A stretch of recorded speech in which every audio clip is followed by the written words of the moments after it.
bersyukur Tuhan untuk sore menjelang malam kami ada di rumah Tuhan, khususnya Tuhan dalam satu event yang sangat penting, yaitu Tuhan kami mengingat akan kasih Tuhan. 2000 tahun yang lalu Tuhan berinkarnasi datang dalam dunia untuk menyelamatkan kami, orang yang berdosa.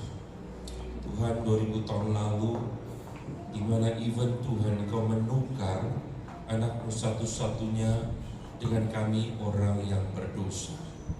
Tuhan, ini kasih Tuhan yang luar biasa. Tuhan, tolong kami mengerti dan memaknai Natal bukan sekedar sebuah celebration, tapi sungguh Tuhan, ini adalah sebuah titik awal hidup baru kami untuk terus diperbaharui sehingga semakin hari semakin serupa dengan Tuhan. Berbicara kepada hamba-Mu di tengah segala keterbatasannya. Di dalam nama-Mu Tuhan kami Yesus Kristus, kami berdoa dan ucap syukur. Amin. Silakan duduk Bapak Ibu Saudara. Terima kasih untuk WL Singkat Musik yang sudah memimpin.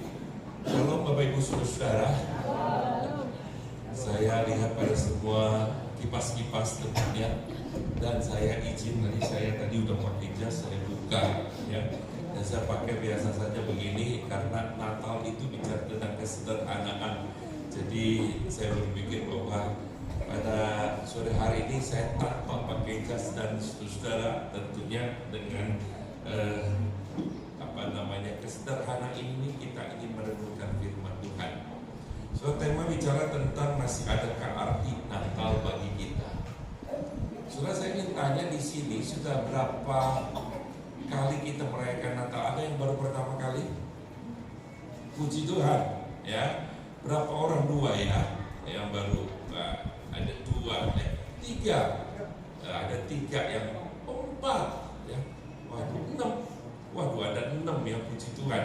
Ada 6 orang yang pertama kali merayakan Natal, berarti sebelumnya belum pernah ikut ibadah Natal ya.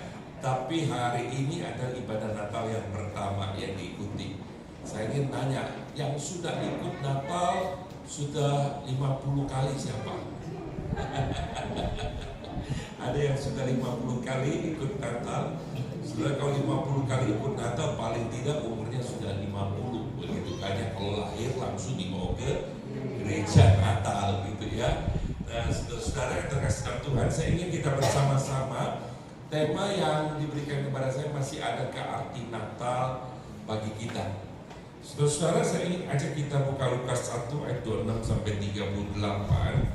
Tapi saudara, saya ingin kita memperhatikan beberapa ayat dari bagian firman Tuhan ini. Saudara, saya ingin perhatikan mulai ayat 26. Dalam bulan yang ke-6, Allah menyuruh malaikat Gabriel pergi ke sebuah kota di Galilea bernama Nazaret, kepada seorang perawan yang bertunangan dengan seorang bernama Yusuf dari keluarga Daud. Nama perawan itu Maria. Ketika malaikat itu masuk ke rumah Maria, ia berkata, "Salam hai engkau yang dikaruniai Tuhan menyertai engkau." Maria terkejut mendengar perkataan itu, lalu bertanya dalam hatinya, apakah arti salam itu? Kata malaikat itu kepadanya, "Jangan takut hai Maria, sebab engkau beroleh kasih karunia di hadapan Allah. Sesungguhnya engkau akan mengandung dan melahirkan seorang anak laki-laki, dan hendaklah engkau menamai dia Yesus. Dia akan menjadi besar dan akan disebut anak Allah yang Maha Tinggi, dan Tuhan Allah akan mengaruniakan kepada yang tahta Daud bapa leluhurnya, dan dia akan menjadi raja atas kaum keturunan Yakub sampai selama-lamanya, dan kerajaan tidak akan berkesudahan." Kata Maria kepada malaikat itu, "Bagaimanakah hal itu mungkin terjadi, karena aku belum bersuami?" Jawab malaikat itu kepadanya, "Roh Kudus akan turun atasmu, dan kuasa Allah yang Maha Tinggi akan menaungi engkau. Sebab itu anak yang kau lahirkan itu akan disebut kudus, anak Allah. Dan sesungguhnya Elisabet, saudaramu itu, ia pun sedang mengandung seorang anak laki-laki pada hari tuanya, dan inilah bulan yang ke-6 bagi dia yang disebut mandul itu." Ayat 37, "Sebab bagi Allah tidak ada yang mustahil." Mari kita baca ayat 38. Kata Maria, "Sesungguhnya aku ini adalah hamba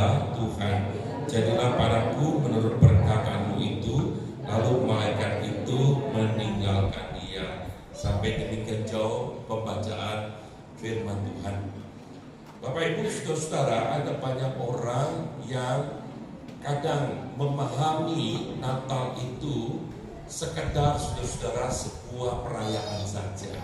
Jadi saudara, karena mereka mengerti ini tradisi begitu, jadi ikut turun temurun, sehingga tidak heran ada orang berkata kalau Natal sebenarnya yang kita rasakan kalau kita merayakan Natal tidak ada pernak-pernik Natalnya atau aksesori Natalnya, maka kita tidak merasakan itu Natal. Betul tidak, saudara?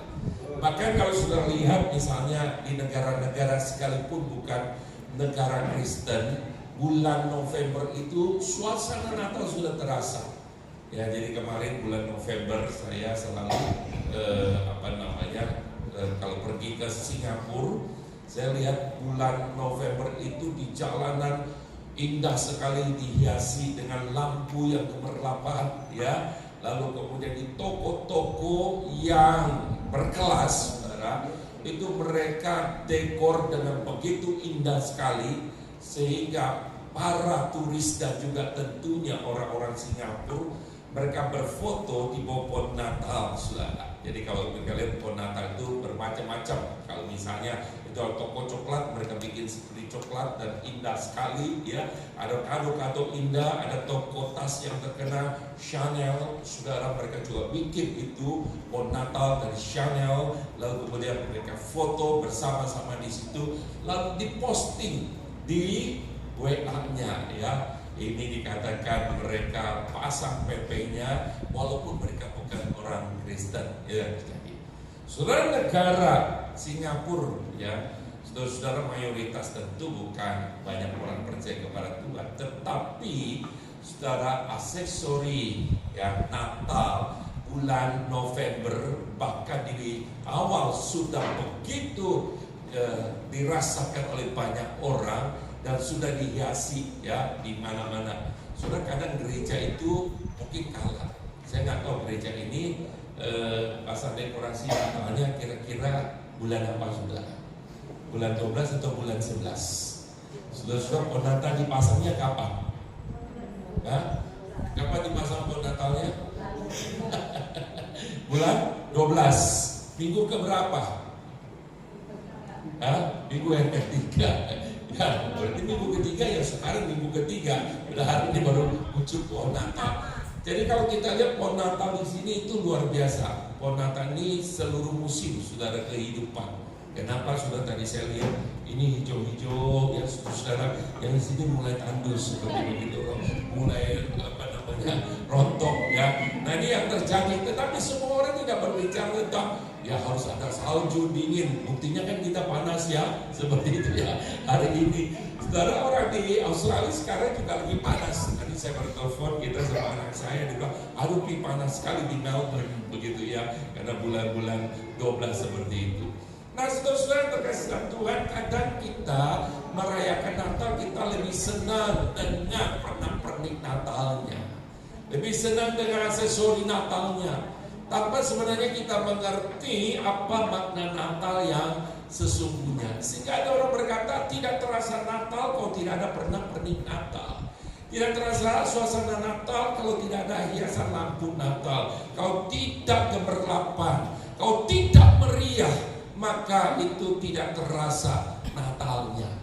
Saudara-saudara terkasih dalam Tuhan, mari kita kembali sesungguhnya apa arti Natal bagi kita. Banyak di antara kita itu menganggap Natal itu sekedar sebuah tradisi yang sudah turun-temurun, sehingga kita berkata misalnya Natal harus ada pernak-pernik Natalnya. Saudara, kalau pernah nggak saudara di sekolah minggu ada yang bertanya begini, kalau Natal sekolah minggu kok tidak ada Santa Clausnya? Gitu, ya, orang besar begitu, ya, lalu kemudian bagi-bagi hadiah, kok nggak ada bakpitnya seperti itu. Kita bilang kok tidak terasa Natal. Kalau sudah ada itu baru kita merasakan itu Natal. Saudara, apakah sesungguhnya Natal berbicara Santa Claus? Natal bicara tentang bakpit, Natal itu berbicara tentang pohon Natal, Natal itu berbicara gemerlapan, hiasan-hiasan seperti itu kan?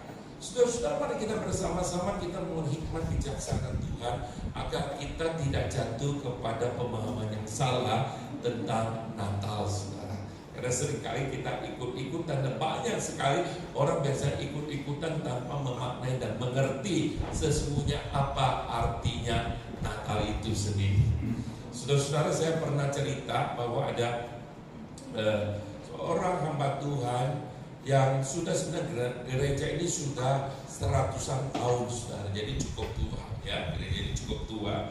Lalu kemudian saudara-saudara, mereka bingung. Seluruh jemaat dari angkatan gembala sidang yang pertama sampai kedua, ketiga, keempat, kelima, keenam, ketujuh, kedelapan, kesembilan, kesepuluh, itu doanya itu selalu sama, saudara.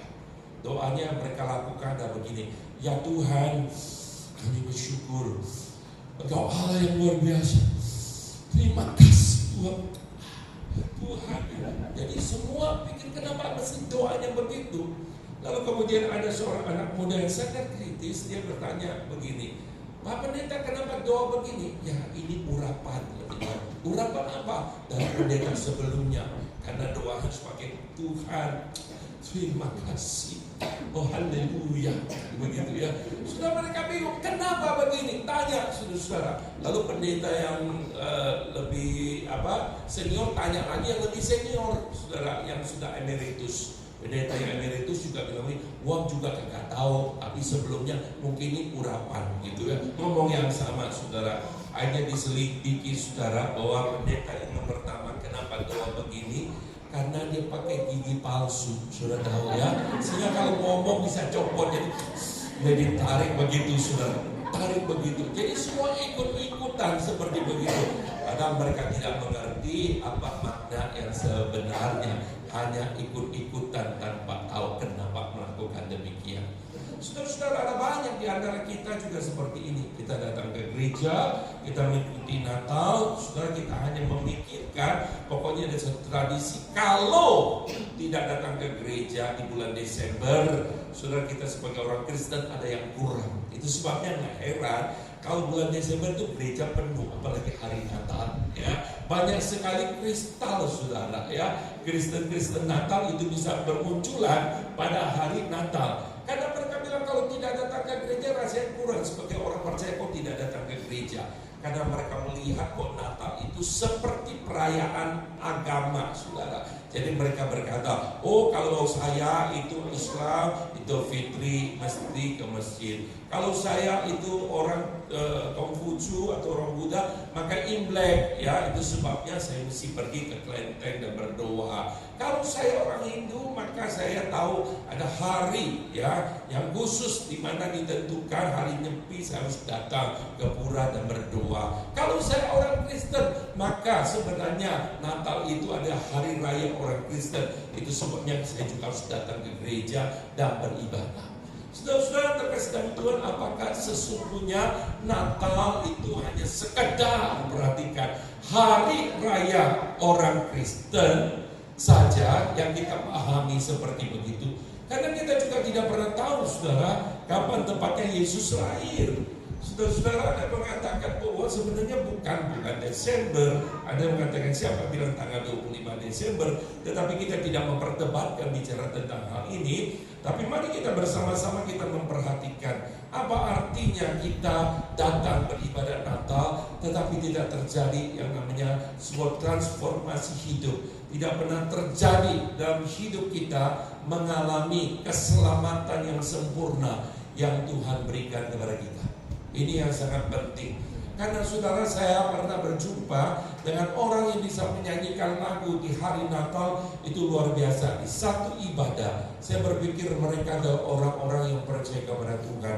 Tetapi mereka tidak percaya kepada Tuhan, tapi mereka bisa mempersembahkan pujian yang indah. Dan saya yakin saudara tahu lagu ini dan sudah sering pernah saudara nyanyikan, ya. Yesus juru selamat lahir di Bethlehem.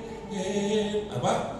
Yesus juru selamat lahir di Bethlehem. Lagunya indah, suaranya indah, tapi betul yang dikatakan Yesus Juru Selamat lahir di Bethlehem, karena Yesus Juru Selamat tidak pernah lahir di hatinya. Saudara, itu yang terjadi. Yesus Juru Selamat lahir di Bethlehem. Ini bicara tentang sebuah kisah yang besar, yang tidak pernah ada terjadi dalam hidupnya. Karena itu hanya bicara tentang sebuah history, bicara tentang sebuah penebusan pada masa lalu, tetapi tidak ada kaitannya dengan kita. Dia lahir di Bethlehem 2000 tahun yang lalu, tapi dia tidak lahir di hati kita. Saudara, hari ini saya sedang melihat dekorasi Natal, saudara. Biasanya kalau ada dekorasi Natal selalu ada identik. Selain ada pohon Natal, ada apa, saudara? Tadi barusan memimpin pujian, ada bayi yang ditaruh di palungan. Saudara, saya kadang melihat selalu gereja kadang memberikan dekorasi, ada bayi di dalam palungan itu. Saudara, suatu hari ada satu gereja dekorasi, saudara, indah sekali, ada palungan, Yesusnya tidak ada. Ada seorang nenek-nenek, saudara, marah dan protes. Tidak, di gereja tidak alkitabiah. Kenapa ada alkitabiah? Mana ada bayinya? Bayinya tidak ada. Lalu kemudian majelisnya berkata, Jim, yang bayinya udah ada lagi, bayinya udah besar, katanya bayinya sudah di sorga, dia tidak datang lagi dalam bentuk bayi seperti itu. Nah, saudara-saudara yang terkasih dalam Tuhan, banyak kita memahami dan mengerti bahwa Natal ini bicara tentang ada bayinya, dan Yesus sudah menjadi bayi. Itu yang terjadi. Saudara, padahal kita tidak pernah sadar bahwa dia, saudara, adalah King of Kings and Lord of Lords. Dia adalah Raja dan Raja, dan dia adalah Tuhan di atas segala ilah. Itu yang terjadi. Sudah dia datang ke dalam dunia ini. Sudah bukan kedatangan pertama saja, tapi kita bicara tentang kedatangan yang kedua. Sudah apa yang membuat sebenarnya kita tidak bisa memakai Natal dengan benar dan tepat, saudara? Karena sekali lagi, saudara, kita itu seringkali memikirkan segala sesuatu itu pada diri kita sendiri. Apa untungnya? Dan kita berpikir, kira-kira saya ini ketika pergi ke satu ibadah, saya dapatnya apa? Itu yang selalu dipikirkan. Saudara, saya ingat waktu masih kecil, saudara, saya senang sekali merayakan Natal ke gereja. Kenapa, saudara? Karena seperti pujian yang mungkin seringkali kita nyanyikan, saudara, ya. Waktu kecil kita merindukan Natal dan semua hadiah yang menawan, ya. Namun tak disadari seorang baiklah lagi, ya, betul ya. Saya ini khotbah terus sudah ngomong, suara saya itu hilang, sudah 2 minggu lalu saya itu suaranya hilang, terbang sana sini, khotbah sana sini. Kemarin saya bilang yang di Depok, nggak tahu saya bisa khotbah, tolong doakan tuh bisa. Tadi pagi saya khotbah 2 kali, ini yang ke-3 kali lagi pada hari ini. Tetapi saya bersyukur dengan pertolongan Tuhan. Saudara-saudara, Tuhan memberikan kekuatan bisa melewatinya. Saudara-saudara, seperti pujian kita nyanyikan lagi, saudara, bahwa pada masa kita kecil kita merindukan Natal dan semua hadiah yang menawan, betul nggak, saudara? Kita senang dengan kado, kita senang dengan pemberian. Saudara-saudara, perhatikan Maria. Pada waktu itu sudah dikatakan bahwa pada bulan yang ke-6 Allah menyuruh malaikat Gabriel pergi ke sebuah kota Galilea bernama Nazaret yang ada di utara, saudara, Nazaret. Saudara-saudara, satu kota yang kecil, kota yang sederhana. Bahkan saudara mengatakan mana ada nabi lahir di sana. Saudara, itu yang terjadi. Saudara bisa membayangkannya.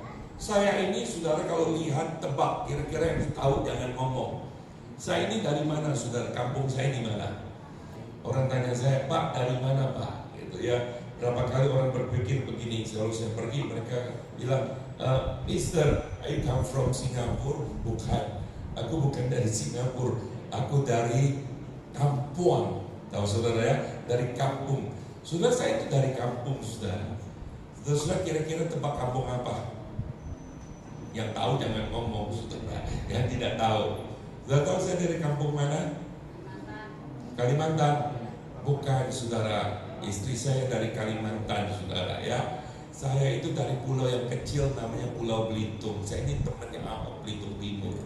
Ya, saudara tahu tentang Belitung? Tahu? Sejak kapan saudara tahu tentang Belitung? Paling 10 tahun lalu atau 15 tahun lalu, 20 tahun lalu. Cerita tentang Ahok, cerita tentang Laskar Pelangi. Betul. Saudara, dulu kalau saya bilang Belitung, mereka kiranya Bitung. Saudara, Belitung dan Bitung dua tempat yang berbeda. Belitung di daerah dekat Sumatera, Bitung di Sulawesi. Jadi dua tempat yang jauh berbeda, saudara. Dan mereka tidak pernah tahu itu Belitung, karena Belitung itu kecil. Karena dulu Bangka Belitung bagian dari provinsi Sumatera Selatan. Orang tahu tentang Palembang. Jadi kalau saya bicara saya dari Belitung dulunya, saudara, malu sekali saya bicara Palembang. Jadi orang mulai tahu itu Palembang. Dan mereka berpikir Belitung kota yang kecil, tidak punya apa-apa. Memang pada waktu itu mau telepon itu susah. Saudara-saudara tahu tidak? Tetapi saya mengatakan 20 tahun ini orang tahu tentang Belitung pariwisatanya, karena orang mulai mengetahui diekspos tentang pariwisata di sana. Baru mulai orang tahu tentang daerah itu. Sudah sama dengan Nazaret. Sudah daerah yang kecil ada di utara. Siapa yang tahu di sana? Siapa yang percaya ada nabi di sana? Siapa yang percaya ada mukjizat di sana? Siapa yang berpikir bahwa Allah peduli di sana? Saudara-saudara, bagi manusia mungkin memikirkan sesuatu, ini mah miosiwang, tidak punya harapan. So, untuk apa? Itu sebabnya orang berkata, ya udahlah, ini mah daerah kecil, orang terpinggirkan, kaum marginal. Tapi saudara mau tahu bahwa sesungguhnya dikatakan bahwa Tuhan mengutus malaikat Gabriel pergi satu kota di Galilea bernama Nazaret. Dan saudara, kepada seorang perempuan yang pada waktu itu, saudara, tentu kalau dia jelas kelaminnya laki-laki, orang Yahudi itu bangga sekali kalau dia lahir sebagai orang Yahudi, tulen, apalagi sebagai laki-laki. Tapi perempuan tidak, saudara. Tetapi saudara perhatikan, Allah peduli. Allah mengingat akan janjinya. Allah datang ke satu tempat yang kecil. Allah peduli di satu kampung yang tidak dikenal. Saudara, kampung Nazaret pada waktu itu. Saudara, Tuhan datang kepada Maria. Hari ini saya mau katakan kepada saudara bahwa Tuhan tidak hanya mengasihi orang-orang di ibu kota atau kota yang besar, tapi Tuhan mengasihi setiap kita dimanapun kita berada. Sekalipun saudara di pelosok, Tuhan mencintai dan Tuhan tidak pernah meninggalkan kita. Saudara, saya keliling kemana-mana. Ada tempat yang jauh lebih kecil dari Tanjung Kain. Pergi ke sana sudah susah sekali, kita punya kendaraan di sana. Tapi di sana saya menyaksikan waktu kita ibadah, waktu kita KKR, orang berjalan kaki menuju ke gereja. Dan saya melihat Tuhan mencintai mereka. Tuhan tidak pernah meninggalkan mereka, saudara. Amin. Tuhan mengasihi mereka. Jadi saya melihat luar biasa. Tuhan mengirim hamba-hambanya untuk melayani orang-orang yang mungkin bagi manusia itu tidak terlalu penting, tapi bagi Allah itu penting sekali. So, kenapa Tuhan tidak lahir di istana? Soal istana biasa bagi bangsawan, bagi kaum raja. Tapi Tuhan lahir di satu tempat yang sederhana, saudara, di tempat yang biasa, supaya setiap orang dari lapisan masyarakat yang bagaimanapun bisa datang kepada Tuhan. Jadi Natal itu bukan untuk orang-orang yang berpendidikan, orang yang hanya punya uang, tetapi Natal itu buat setiap orang yang Tuhan cintai, yang Tuhan kasihi. Saudara-saudara yang sangat menarik, kalau sudah perhatikan dengan jelas sekali, pada waktu dikatakan malaikat itu datang kepada Maria, saudara, Maria itu terkejut tentunya, ya, karena apa? Karena saudara, kalau kita lihat di dalam peristiwa Natal, banyak sekali keterkejutan yang terjadi. Banyak sekali ketakutan yang dicatat di situ. Nanti saya akan bicara seperti itu karena saya yakin dan percaya di hari Natal ada banyak kejutan yang Tuhan berikan kepada kita. Saudara, ada banyak anugerah, ada banyak mukjizat yang sering kali terjadi. Bukan berbicara tentang kado secara materi yang besar, tetapi ada jauh lebih penting dari materi, yaitu keselamatan yang Tuhan sediakan. Sudah perhatikan di situ, dikatakan waktu malaikat itu bertemu dengan Maria, maka malaikat itu berkata, salam hai engkau yang dikaruniai, Tuhan menyertai engkau. Saudara, kalau saudara tiba-tiba di rumah, lalu kemudian saudara lagi stres, saudara nggak tahu ini yang terjadi, aduh susah ya sekarang, yang semakin tahun semakin susah. Saya bicara dengan beberapa jemaat, ada yang mengatakan begini, aduh Musa tahun ini tuh susah sekali. Sudah padahal dia buka toko emas, tapi dia berkata 6 bulan itu saya subsidi, sebulan saya subsidi 150 juta. Kaget juga, saudara, subsidi bukan 150 ribu, tapi 150 juta untuk semuanya.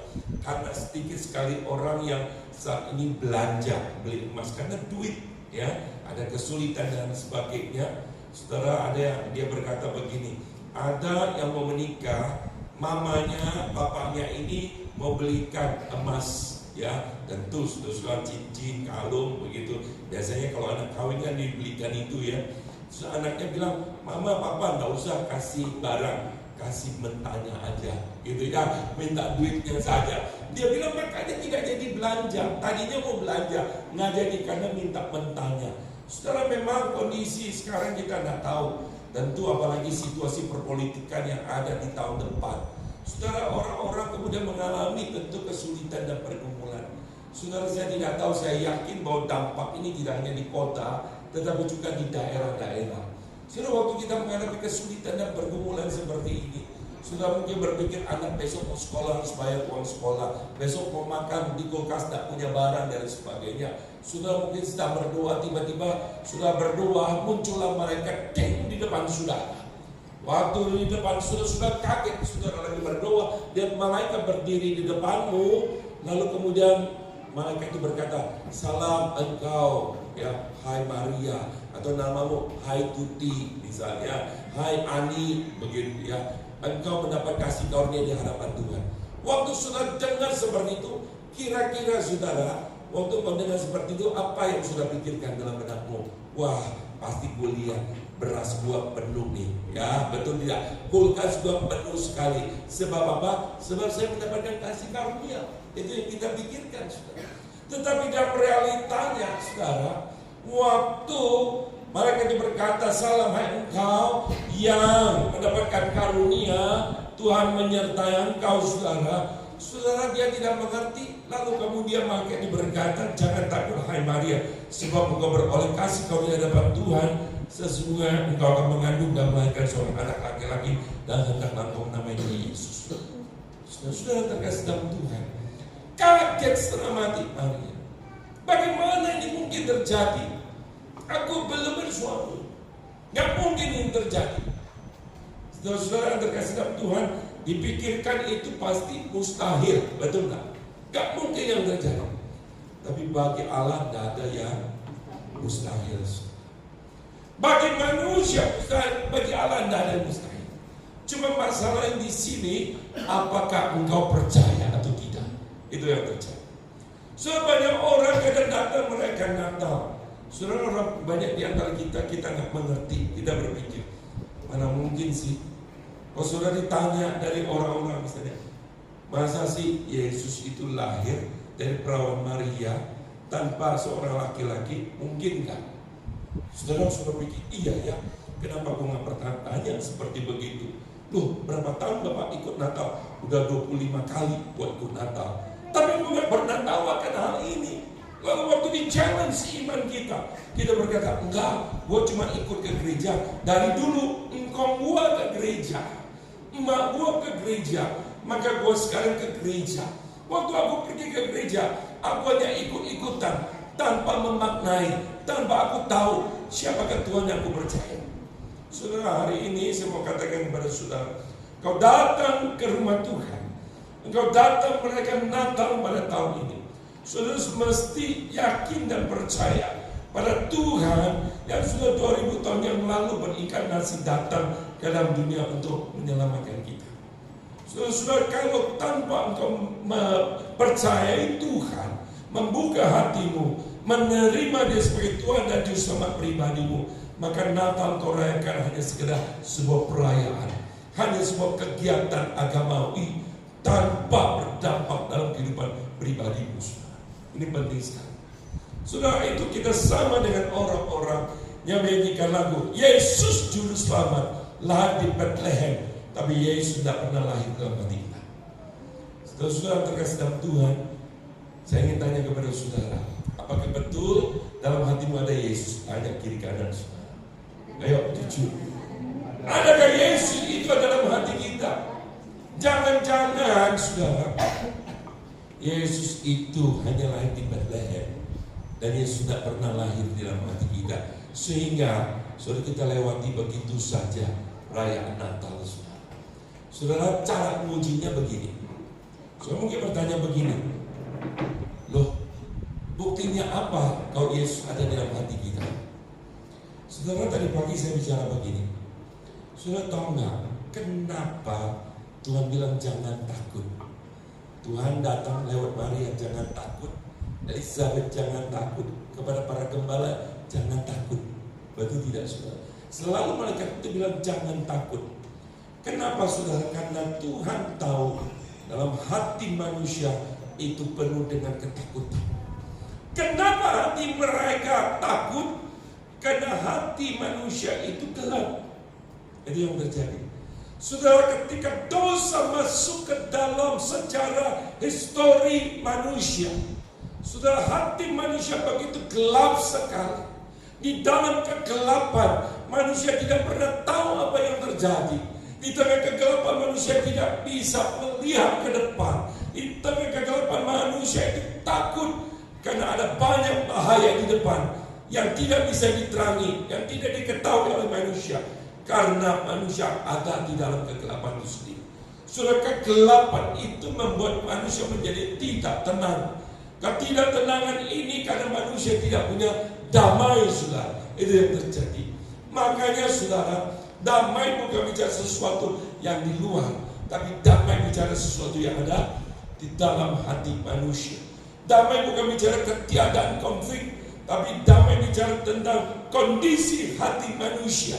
Maka kenapa Paulus berdoa? Paulus berkata, aku berdoa sesungguhnya kiranya damai sejahtera Allah yang melampaui segala akal manusia memelihara hati dan pikiranmu dalam Kristus Yesus. Saudara, kenapa ada orang yang kelihatan saudara dia berada dalam kondisi posisi keuangan yang nyaman, tapi bisa tidak tenang, tidak damai, karena hatinya saudara tidak ada Kristus. Ini yang penting sekali. Saudara-saudara, orang hidup di dalam kegelapan, hidup dalam ketakutan, hidup dalam kecurigaan, hidup tidak pasti, saudara. Ini yang terjadi.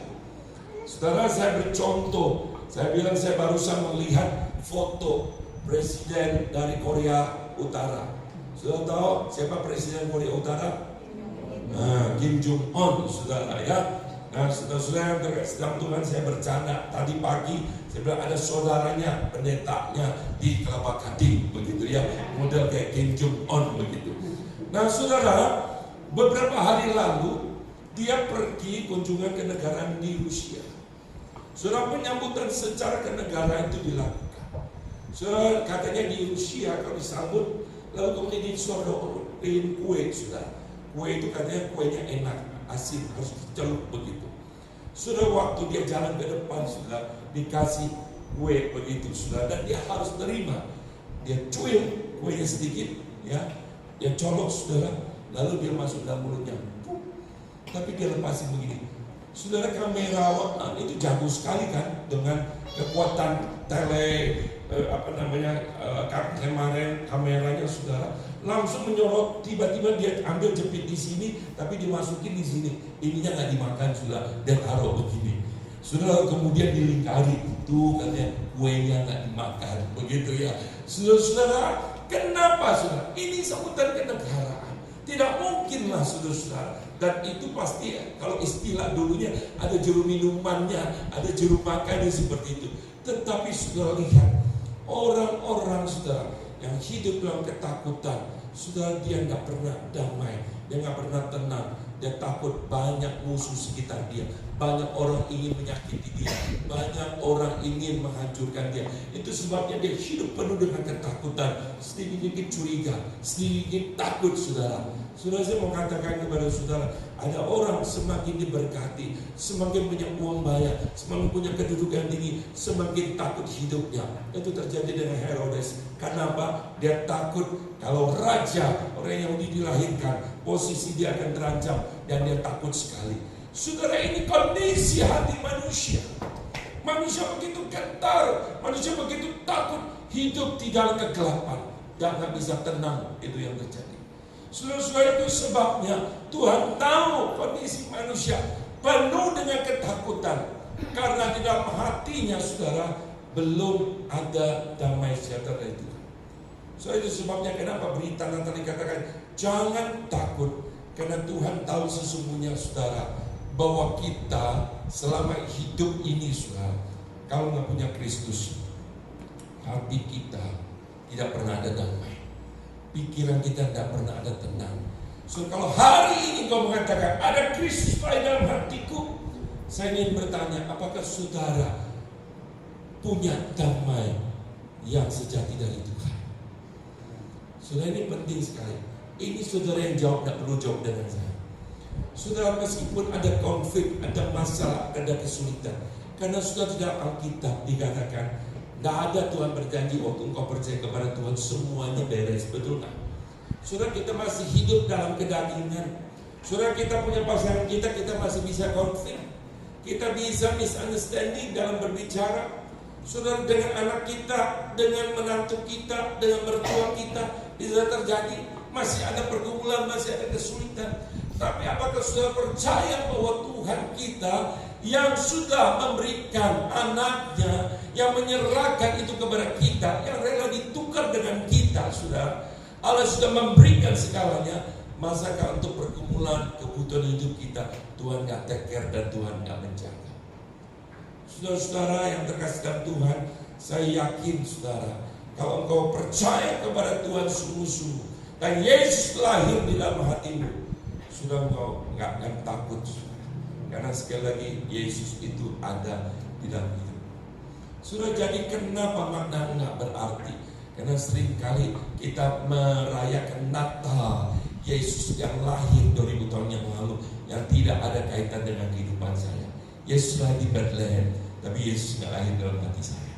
Itu yang terjadi, saudara. Kita tidak percaya, kita meragukan, kita tidak yakin Allah menuntun dan menyertai kehidupan kita.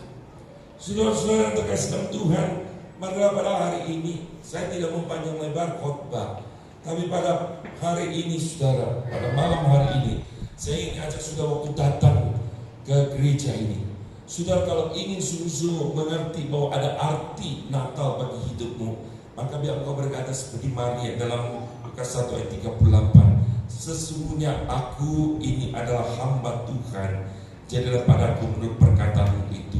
Lalu malaikat itu meninggalkan dia. Sesungguhnya aku ini hamba, jadilah padaku menurut apa yang dikatakan. Saudara-saudara terkasih dalam Tuhan, seringkali kita menjadi Tuhan dan Tuhan menjadi hamba. Maka itu sebabnya, saudara-saudara, kenapa kita tidak mengalami sebuah terobosan dalam kehidupan, transformasi kehidupan. Kenapa kita mengalami mukjizat Tuhan dalam kehidupan kita? Karena seringkali, saudara, kita menempatkan kita menjadi Tuhan dan Tuhan menjadi pelayan kita. Sehingga saudara-saudara yang terkasih dalam Tuhan, dalam kehidupan kita tidak pernah lagi melihat Tuhan yang bekerja secara luar biasa dalam kehidupan kita. Saudara, pada hari ini saya mau katakan kepada saudara, saya ini kesaksian saya juga. Saudara, bagaimana Tuhan itu mencintai kita luar biasa. Ada seorang jemaat kami, tapi sebelumnya, saudara-saudara, saya berapa tahun yang lalu itu mendoakan seorang jemaat. Jadi dia punya mantu di Melbourne di Australia. Sudah tahu bahwa semua kita itu, coba pegang, ada lambung kan? Ada lambung ya, saudara ya. Pasti semua kita punya. Tapi saudara, Tahu nggak ada orang yang bisa hidup tanpa lambung? Saudara pernah dengar nggak? Saudara, lambung itu seringkali saudara kita nggak berpikir bahwa apa yang Tuhan kasihkan kepada kita itu penting sekali. Kadang manusia lebih perhatikan yang kelihatan, betul ya. Muka kita rawat, tapi jarang kita rawat gigi kita. Gigi itu penting sekali, betul ya. Soalnya kita tuh jarang sekali rawat lambung kita. Saudara, tidak boleh makan pedas, kita makan pedas. Tidak boleh makan asam, kita makan asam. Itu yang terjadi. Kita bilang nggak apa-apa. Setelah anfal baru kita tahu. Saudara-saudara terkasih dalam Tuhan, Tuhan itu kasih lambung kepada manusia. Fungsinya apa, saudara? Coba saya ingin tes. Saya nggak mau bicara Alkitab. Fungsinya apa? Lambung itu, saudara, digest, betul ya? Digest makanan kita makan. Itu bukan pompa menghancurkan, makanya dia keluar satu zat asam gitu ya, makanya untuk menghancurkan makanan yang ada. Lalu kemudian saudara, sari-sarinya itu masuk kepada usus yang disaring, lalu ampasnya turun saudara, tadi di usus besar, usus 12 jari, lalu masuklah saudara, buang lewat anus, itu dikeluarkan. Itu Tuhan ciptakan manusia begitu luar biasa. Saudara, saya mulai mengerti kenapa lambung itu tidak dipakai untuk hanya cuman digest, kok tidak dipakai untuk menyerap sari-sari makanan. Saudara, saya nggak pernah mengerti sampai kemudian, saudara, ada jemaat kami yang berapa bulan yang lalu dia didiagnosa oleh dokter dia cancer stadium 4 lambungnya. Dan dokter berkata, waktu dia bawa ke Singapura, saya menemani dia. Lalu kemudian dokter di Singapura berkata, tidak ada jalan lain, satu lambung mesti diambil. Loh, kita berpikir, dok, kalau lambung ini diambil semuanya, bagaimana bisa hidup? Saya tidak ngeh, ada jemaat yang saya ngomong, menantunya di Melbourne, udah 45 tahun itu tanpa lambung. Bulan 9 kemarin saya ke Melbourne, baru ketemu dengan dia. Terus dia ajak saya makan. Saya bilang, janganlah repot-repot. Nah, saya ingin ajak makan Thai food. Dia bilang, Thai food gitu. Kamu simpannya bagaimana? Enggak, biasa aja makan. Cuman memang orang tidak punya lambung, tidak bisa makan banyak. Dia harus sering makan, saudara, karena tidak ada tabungan seperti itu. Dan tentunya saudara, digestnya itu tidak boleh makan yang keras-keras. Itu yang terjadi. Saudara, ternyata saya baru berpikir, Tuhan memperhatikan kita. Kalau Tuhan bilang begini, Dia memelihara burung pipit di udara, pengepaku di padang. Betul-betul Tuhan itu jaga kita luar biasa. Kenapa? Saya baru mengerti lambung itu sudah Tuhan tahu betapa rapuhnya hidup kita, betapa kita nggak pernah taat. Ketika nggak boleh makan pedas, kita makan pedas. Nggak boleh gorengan, kita hajat gorengan. Oh, kita tidak mau tahu ya. Lambung kita dipaksa kerja sampai kemudian ada saatnya sebelum masanya, sebelum waktunya lambung menjadi rusak. Itu yang terjadi. Kalau lambung itu menjadi cancer stadium 4, dokter berkata tidak ada cara yang lain, harus dipotong, full diambil. Lalu kemudian makanannya lewat usus besar, saudara.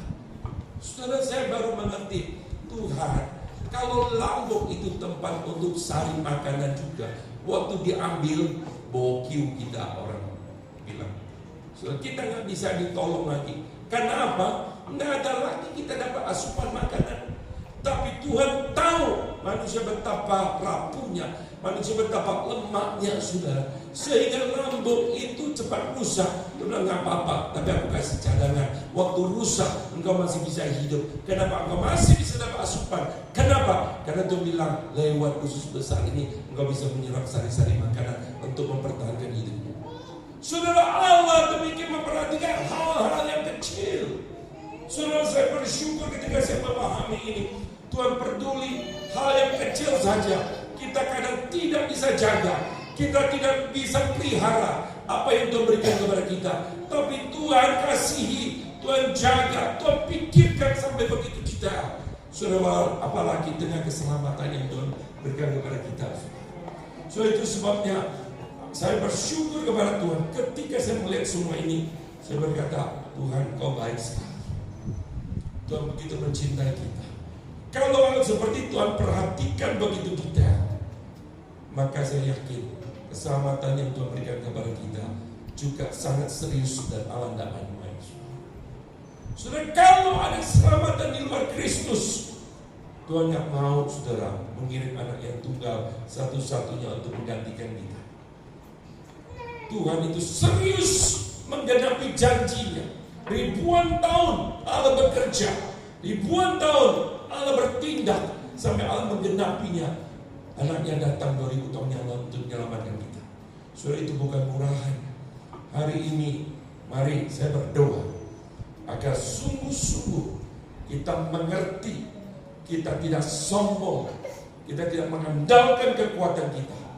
Buka hatimu di hari Natal ini, seperti Maria berkata, aku ini adalah hamba Tuhan, jadilah padaku menurut perkataanmu. Oh, Yesus berkata hari ini, aku ingin keselamatan, aku karuniakan kepadamu. Sudah kau belum banyak tahu, kau belum banyak mengerti, rasiomu banyak yang mengatakan aku belum tahu, tetapi buka hatimu, disitulah pintu keselamatan anugerah Tuhan dinyatakan. Amin. Saya berdoa hari ini tidak ada orang yang keluar dari tempat ini tanpa mengalami keselamatan di dalam Tuhan.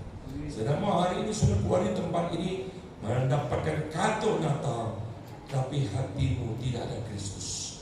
Saya tidak mau saudara ketika keluar tempat ini hatimu tidak damai, hatimu tidak tenang. Tapi saya berdoa justru bila Tuhan menguasai hati dan pikiranmu dan memberikan kau damai sejahtera yang melampaui dunia yang diberikan. Tuhan menolong kita, mari kita berdoa. Kami bersyukur Tuhan untuk firman-Mu. Kami berterima kasih karena Tuhan tidak pernah tinggalkan kami. Firman-Mu sudah ditabur, Tuhan terus berbicara kepada kami, menguatkan hati kami. Tuhan, ada kalanya kami takut, kami khawatir, ada banyak hal yang kami pikirkan dan kami juga tidak pernah bisa selesaikan. Tuhan, ini karena hati kami betapa gelap, kami tidak tahu apa yang harus kami kerjakan. Tetapi Tuhan, Kau yang sudah mengerjakan buat kami. Tuhan, Kau datang untuk menyelamatkan kami, menebus hidup kami, memberikan kami damai sejahtera. Tuhan, bela kami hari ini merayakan Natal, bukan sekedar sebuah perayaan agama, bukan sekedar sebuah peristiwa secara yang sudah usang, tapi sesuatu yang nyata, sesuatu yang berkaitan dengan kehidupan iman rohani kami, suatu yang nyata di mana Engkau Allah Immanuel yang menyertai kami, yang tidak pernah meninggalkan kami di dalam segala situasi, kondisi apapun. Tuhan Allah bersama dengan kami. Dalam nama Tuhan Yesus kami berdoa. Amin.